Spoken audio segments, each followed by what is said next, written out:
This is the Fujian, China's answer to the newest U.S. aircraft carrier, the USS Gerald R. However, you might notice these two aircraft carriers look eerily similar since China has a history of copying U.S. equipment. From aircraft like the MV-22 Osprey and the F-35 fighter to Stinger missiles and everything else in between, China has tried to rip off the U.S. in every way possible. And though China tried its best to copy the Ford in every way it could, there is one major difference that's a game changer if a war were to ever break out between the two countries. While China may have tried to rip off the USS Gerald R. Ford, it simply cannot do so because the U.S. has perfected the art of making aircraft carriers for over 100 years. For the U.S. Navy, the USS Langley was the first aircraft carrier that entered service in 1922. Initially comprised of a short wooden deck for biplanes to take off and land, the U.S. Navy soon realized the strategic significance of such a weapon system. Due to the inherent limitations in naval combat based on ship speed, number, fuel, and other variables, mobile air bases at sea have numerous tactical advantages that solved issues the U.S. encountered during World War I. For example, sending aircraft ahead of a surface force can warn ships far beyond the line of sight of approaching enemy forces. Later, the U.S. Navy experimented and helped perfect the art of using naval aviation to attack enemy ships and submarines. Due to the seemingly limitless possibilities of naval aviation, the U.S. stopped converting ships into aircraft carriers and began building them purposefully before World War II. In addition to this, the U.S. solved the problems of getting heavily loaded aircraft off deck with fuel and ordnance by creating the steam catapult system. The main purpose of the steam catapult is to launch aircraft off deck by helping generate some of the lift necessary to get them airborne. While a British invention, the U.S. perfected its use on carriers by adjusting the pressures needed to get the steam just right, playing with wind speeds and directions to help generate lift, and getting the timing of air operations down. All in all, these efforts allowed the U.S. Navy to get more heavily armed aircraft off deck faster and safer than using a plane's own propulsion to get off deck. During World War II, the U.S. became the premier world superpower for naval aviation and has retained that title to this day. But in recent years, China has sought to usurp this title. China did not even think about aircraft carriers until the 1990s, when it purchased a defunct ex-Soviet carrier from Ukraine.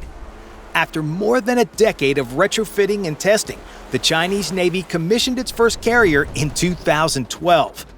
While essentially just finishing the construction of a Soviet carrier, this was an important first step for China, as they had never owned or operated an aircraft carrier before this. After this historic first step, China produced its own aircraft carrier a few years later.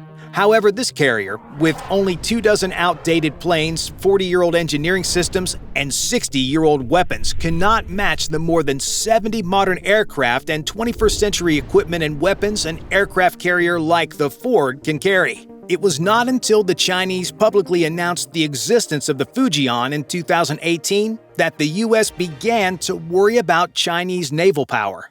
But luckily for you, you don't have to invest billions of dollars to combat Chinese naval aggression, since you can do that from the comfort of your own home for free while playing War Thunder.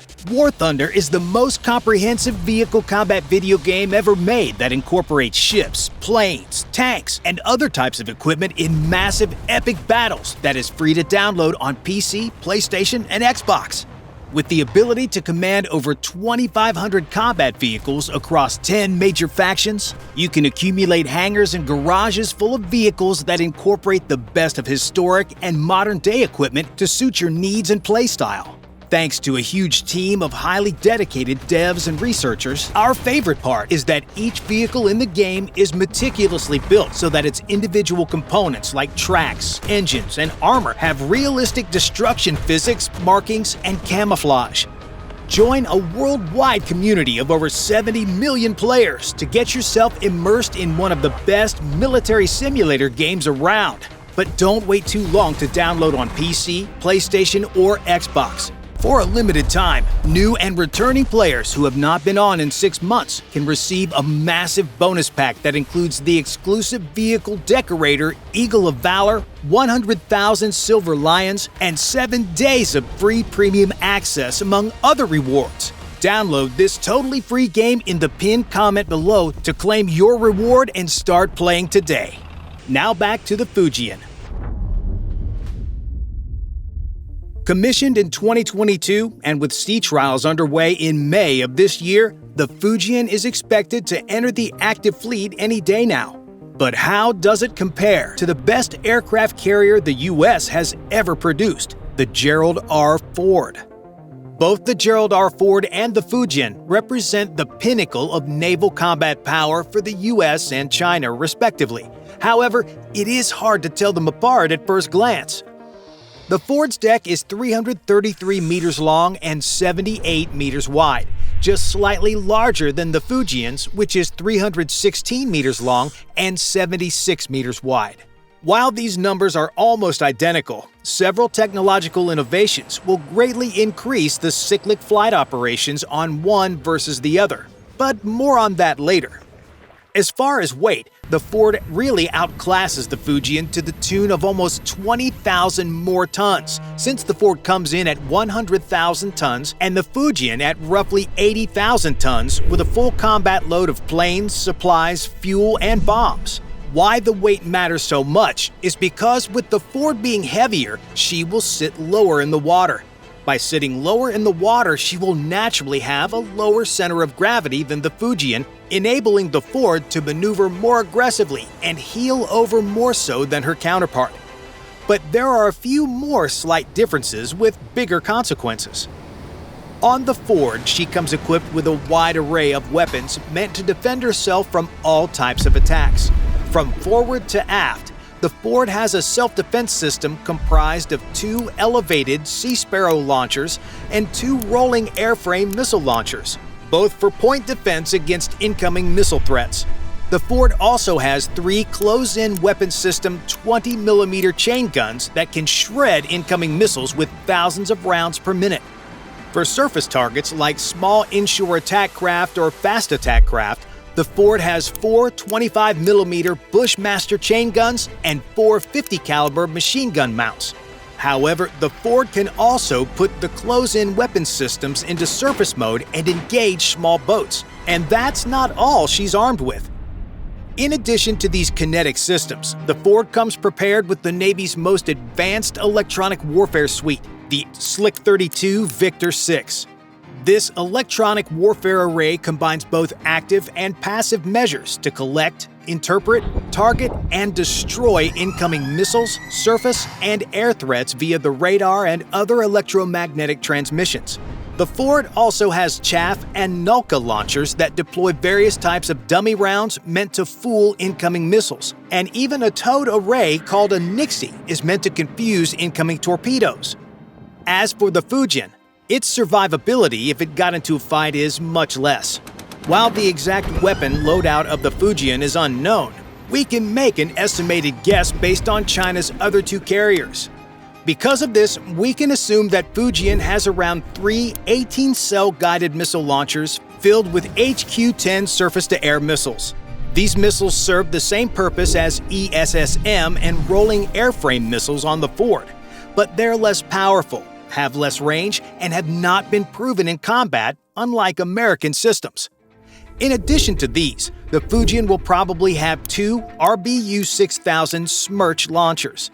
These launchers, intended to take out submarines, fire a series of contact-fused mortars similar to the British Hedgehog in World War II and are an antiquated system.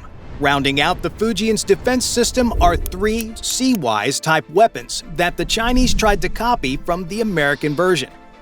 As you can see, the U.S. Ford-class carrier has many more self-defense systems than the Fujian and can adequately defend itself should the need arise. But how do their offensive capabilities compare? On board the USS Gerald R. Ford, she can store a miniature air force called a carrier air wing. Each carrier air wing is its own self-sustaining unit that can carry out a variety of combat missions. On the Ford, she can carry either 4 F-18 fighter squadrons or 3 F-18 squadrons and 1 F-35 squadron. In addition to the F-18 squadrons, the carrier has 1 EA-18 Growler squadron whose sole mission is the electronic attack and suppression of enemy air defenses. Rounding out the combat power of the Ford are 1 Helicopter C Combat Squadron comprised of MH-60 Sierra helicopters and 1 squadron of MH-60 Romeo helicopters who can attack both submarines and surface ships.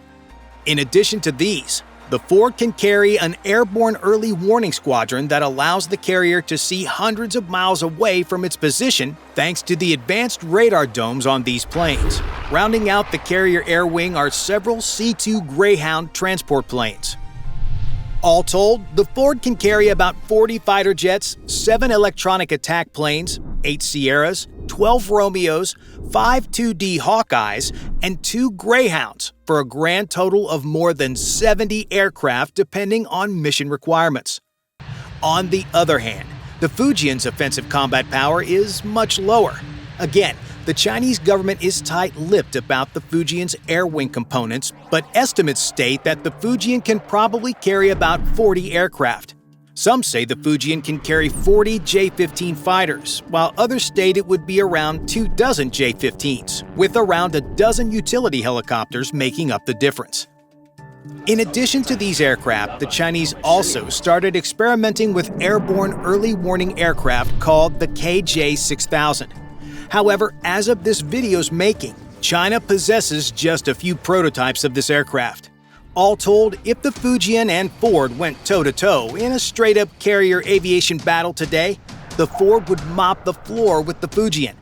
This is because the Ford can detect the Fujian and its planes much further, thanks to its E-2D Hawkeyes, longer range, and more heavily armed F-18 and F-35 fighters. But just having better and more planes is not the only difference between the two.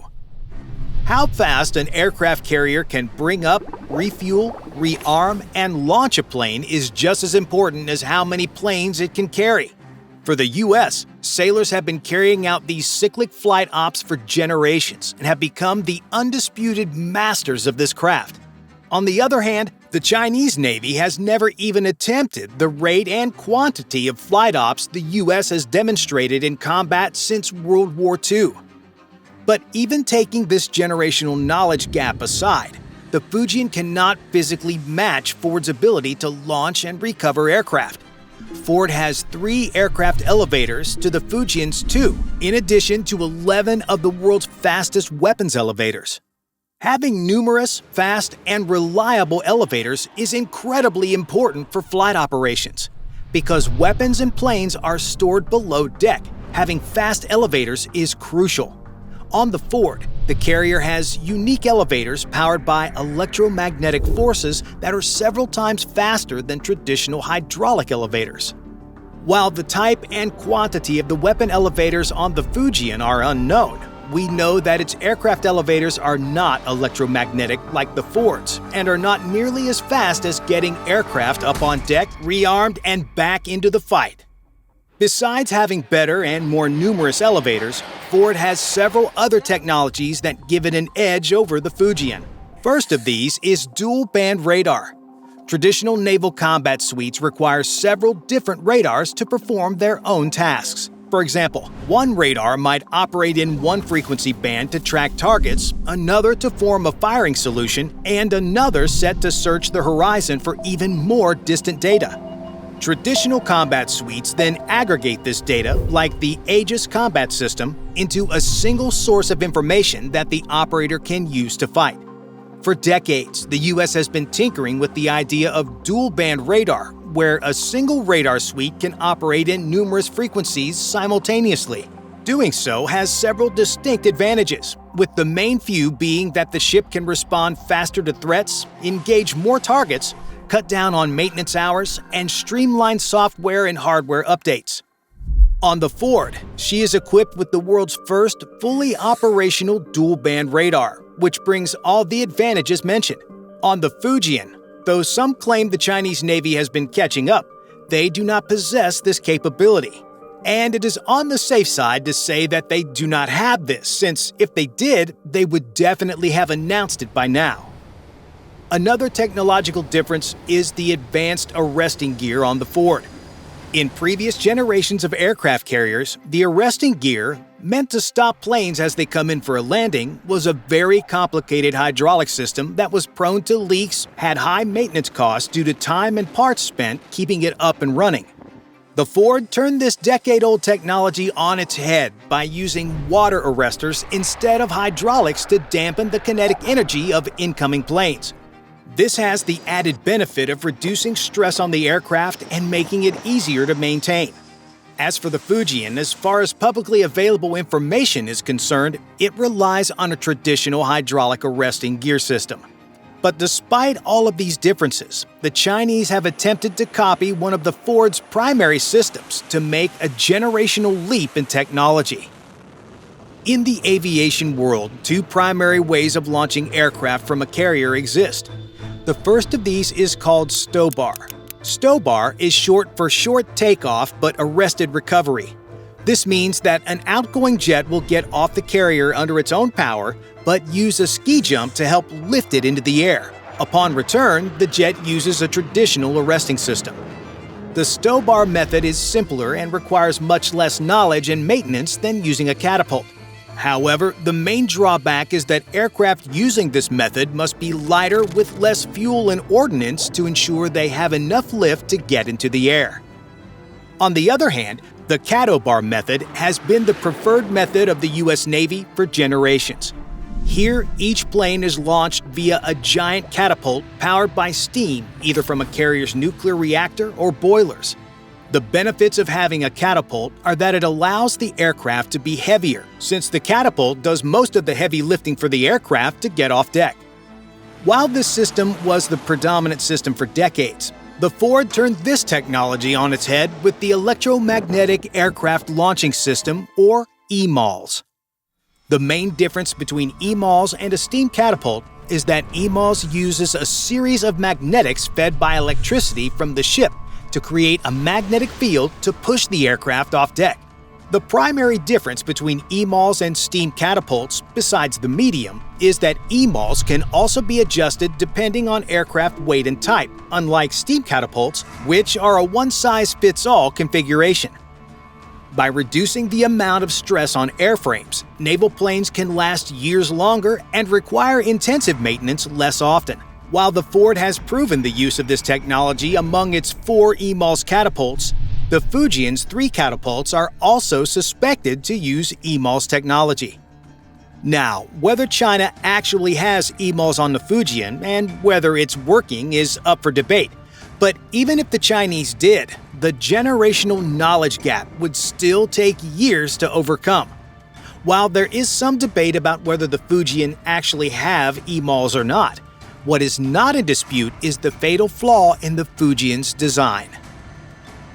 Arguably, the most important factor in an aircraft carrier is its propulsion system. Due to the demands of naval combat, an aircraft carrier must be able to travel at high speeds not only to avoid incoming threats, but set itself up to create winds for flight operations when needed. With such a massive ship, incredibly powerful propulsion systems are needed. For the Ford class and every other current U.S. carrier, the U.S. Navy has installed nuclear reactors inside these behemoths to power them. For the Ford, she has 2 Bechtel A1B reactors that can propel her officially at least 30 knots, but unofficially much faster than that. Not only is the Ford fast, but her endurance is second to none, needing only 1 refueling her entire 40-plus year service life. The Ford can stay in the fight indefinitely and is limited by fuel, ordnance, and food for its planes and personnel. This is in stark contrast to the Fujian. Again, the Chinese remain tight-lipped about her exact propulsion plan, but we know for a fact that she's not nuclear-powered. We can only assume she's using the same 4 massive boilers that power her sister ships and create huge amounts of steam to create thrust. However, there are several drawbacks to this. Firstly, boilers are old technology and less efficient than nuclear power. Secondly, with less power, she can only travel about 30 knots, which is assuredly less than the Ford. But perhaps the biggest disadvantage is her ability to refuel. Unlike the U.S. Navy, the Chinese Navy does not have a robust underway replenishment program. While the Chinese have been experimenting with some success, U.S. sailors' generational knowledge is literally a world's difference from their Chinese counterparts. Because of the Fujian's inability to replenish underway, she must refuel every couple of days to no more than a week, depending on her fuel consumption. This evolution involves physically pulling into a port at one of the artificial island chains China has created or a not-so-friendly nation like Taiwan or Vietnam. In a war, this inability to refuel safely at sea is her biggest disadvantage, which will severely limit Fujian's combat power until China can develop its own surface nuclear program. Again, we'd like to thank War Thunder for sponsoring this video. War Thunder is available for free across all platforms, including PC, PlayStation, and Xbox. Make sure you click the link in the pinned comment below to claim your limited-time bonus pack of in-game currency, vehicle skins, and more. Bye for now.